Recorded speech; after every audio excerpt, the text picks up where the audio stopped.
नमस्कार प्रिय शेतकरी बंधूंनो, अंकुश खाडे साई कृपा कृषी केंद्र खामगाव। आज सकाळी 8 वाजता शेतात आलेलो आहे आणि तुम्ही बघा अक्षरशः या शेतात खडक आहे। हे बघा हे दगड आहेत,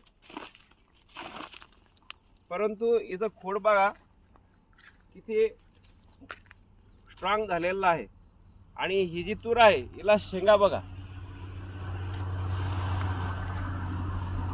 बघू शकता या शेंगा पहा।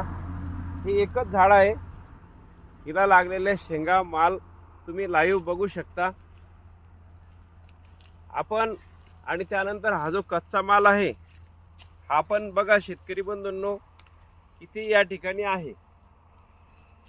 यावर फवारणीचं जे नियोजन आहे हे नियोजन फवारणीचं केलेलं आहे।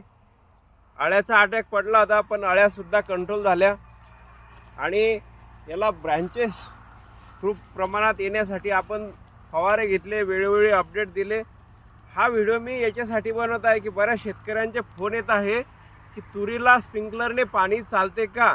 शेतकरी बंधूंना आम्ही स्प्रिंकलरने पाणी दिले तुरीला, हे बघा एकही फूल गळालेलं नाही, मालही भरपूर आहे आणि तुरीला स्प्रिंकलरने पाणी चालते कारण त्याची जे व्हेलॉसिटी आहे ही कमी असते।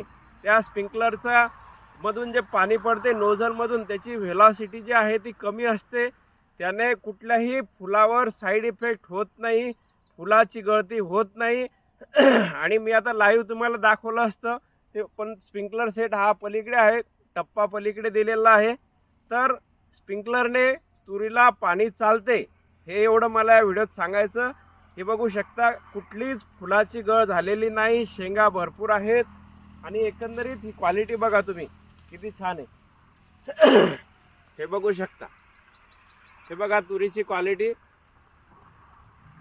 तर शेतकरी बंधूंना आपण सुद्धा शेत किती हलकं असो, जर आपण व्यवस्थित नियोजन केले तर तुरीचे पीक हे चांगलं उत्पादन शेतकऱ्याला देऊन जाते। धन्यवाद। अंकुश खाडे साई कृपा कृषी केंद्र खामगाव। आमच्या सकाळी 2 मित्र पण आलेले बघा।